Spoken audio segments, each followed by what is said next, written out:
Welcome to Timberland Farms. My name's Anthony. In the last video, we addressed some concerns with the backhoe, and today we're going to address a couple more. We might not get all of them done, but at least we'll get a good start. This backhoe is going to have a lot of work cut out for it this summer, so I want it to be up to snuff and ready for the task. So right here is our filter assembly. There's not much holding this into place. All we got is a couple hoses holding this on anymore. We're replacing this because the bottom of this aluminum casing, the threads broke out, and I'll show you once I get it off. I got a new one, already painted up, ready to go. Some of you that watched the last video have already seen it. I'm gonna go right here, get this taken care of, as well as the leaking hoses right here. The return hoses are leaking a little bit, so I got new to me hoses off my parts machine, and they'll go in place of these guys. For those of you that have not seen, this is the new filter housing. That's a filter that goes in it. This is a part number, Wix part number 1760. So if you guys need a filter that goes inside this. Here's our assembly. So what broke is right here where these thread into. Both sides broke right where the threads are. There's only half. I'll show you once I get it off. There we go. We got the one hose removed. This one right here is going to be tricky to show you guys.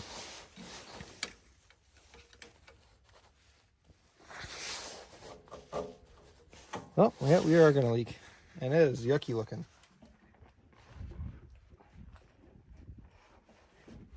Alrighty, we can take this new guy, slide it into place. Probably going to want to take the bolts off.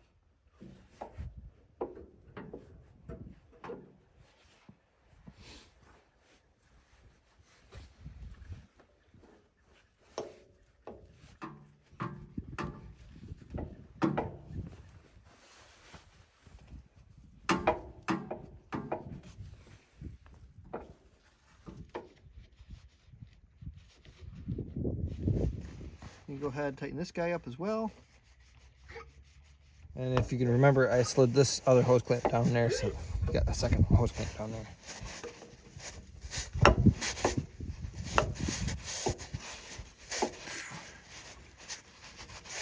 There we go.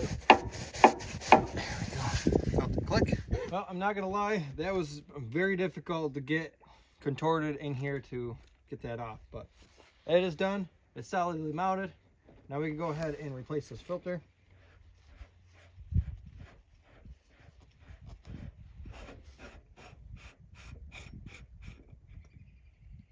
We got some oil in there, some crusty looking oil. That's from the hydraulic system on the backhoe. That's not from before. I had it cleaned out earlier. Eventually I'll get all this oil flushed out of here. That guy put in place. I did grease this. The O-ring is greased. You can go ahead and replace this.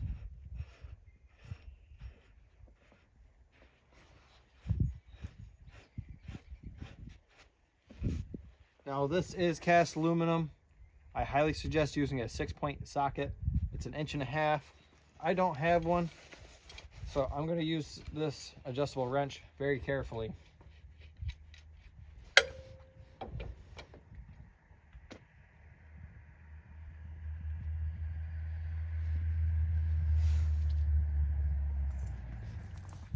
Well, we can move on to the next task, which is going to be the Case 580 CK steering cylinders. I am not quite sure how to do these. This looks really different to me. So I'm going to commandeer the book, see what the book tells me. Steering, section 50, power steering, oil filter, power steering pump and hand pump, steering control valve, steering cylinders and adjustment, 54. So we're going to go on series 50. We could skip to series 50 right there. Series 50 series steering, section 42. We go to page 50, section 54.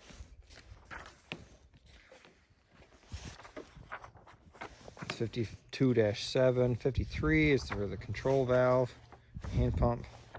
That looks like a page we want right there. Steering cylinder and adjustments. Steering cylinder, refer to figure 1. This is figure 1. Cylinder tube is 1.5 inches. Clamps assembly slide it onto cylinder and blah, blah, blah. All right, I'm going to take a minute to read this and I'll get back to you guys.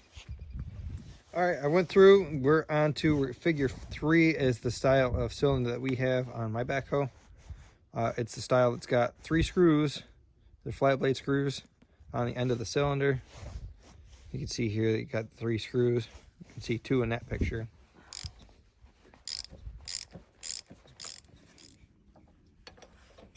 $14, $15, $15.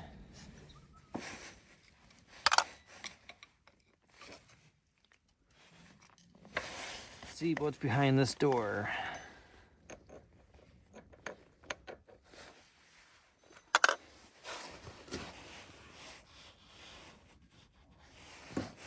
While I'm making this video for this powerful tool that we're all viewing on YouTube, I went and took a break and watched another YouTube video on how to repack these, how to get these apart. And it seems like the common thing is to just replace these. So I'm at a standstill, so I guess I'm going to hold off on these.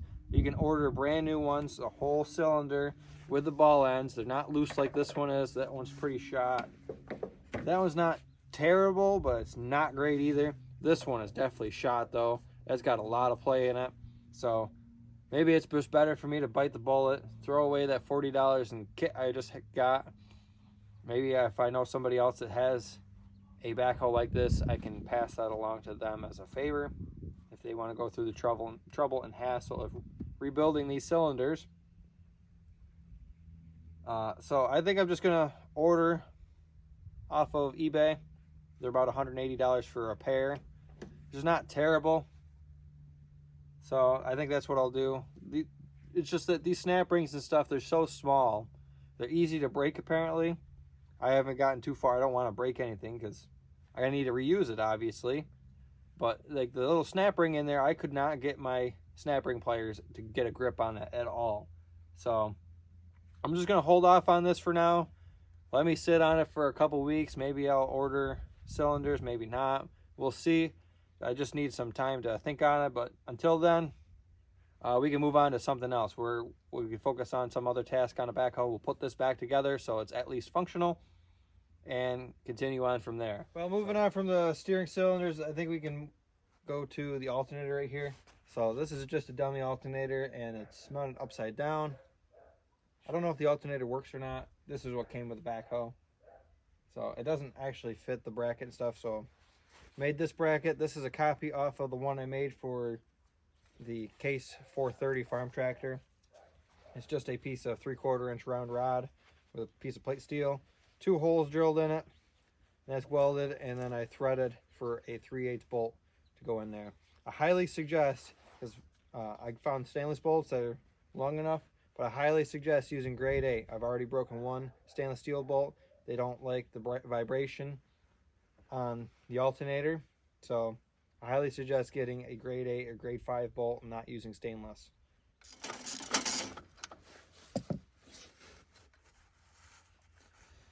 Now this is a grade 3 bolt. We probably won't reuse this guy or the one on the bottom side.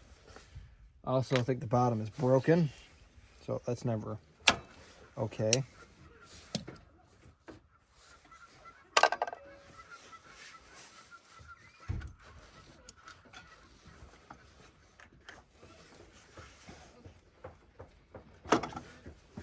Pop our belt off.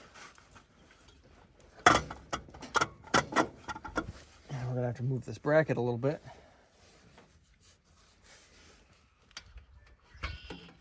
Which is a little bit larger. 9/16.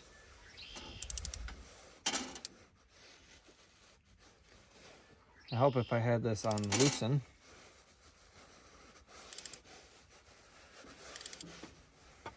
Alternator comes up out of place.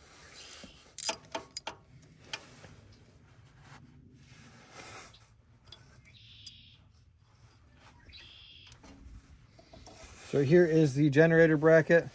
There's the rest of that bolt broken off inside of here, but this is also scrap metal. Now I have 2 of these I don't know what to use these for. I don't really have it used, so I guess it's just scrap metal for me. A little bit later, but this goes down and reuses those same 2 holes and reuses these same 2 bolts.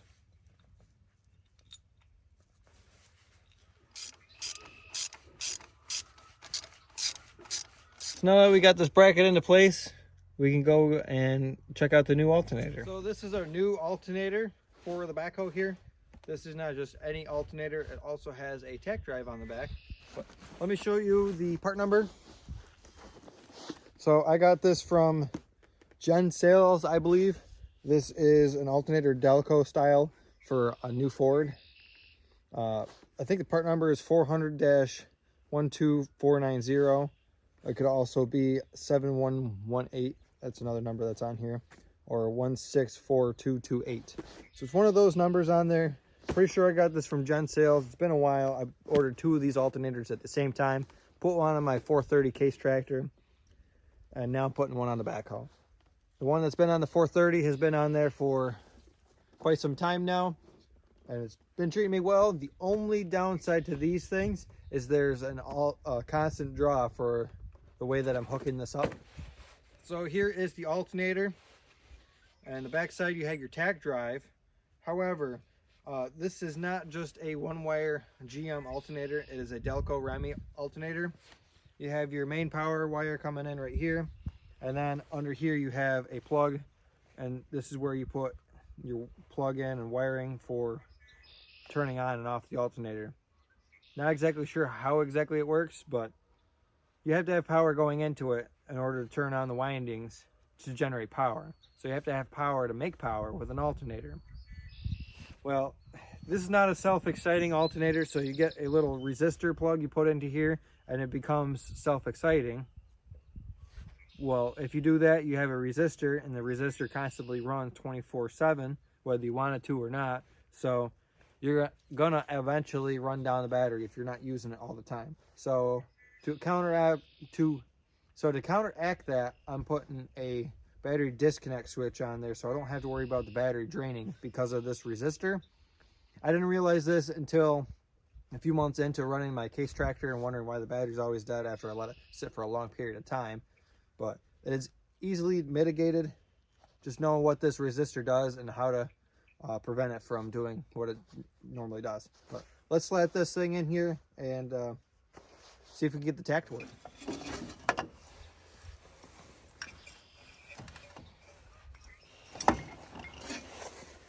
I want to put a bolt in first and then drop it in place.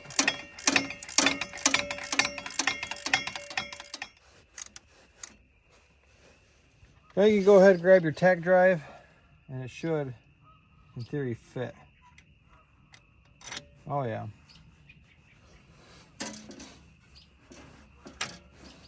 Sometimes you gotta spin it a little bit, but not a problem. Flat washer.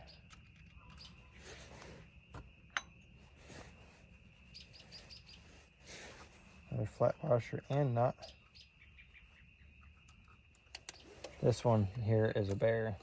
The nut is tight the entire way. So this right here is our new tech drive cable. Came in the mail yesterday. Well, I routed the tech drive cable and obviously it's too short, so I ordered the wrong one on both ends. So this is not quite big enough to get over top of that mounting surface there. And obviously it ain't long enough. So back to the drawing board on that. But I think that's enough for tonight. It is dark out. So we'll pick back up on this another day. Probably not tomorrow. Have other plans, but here pretty soon.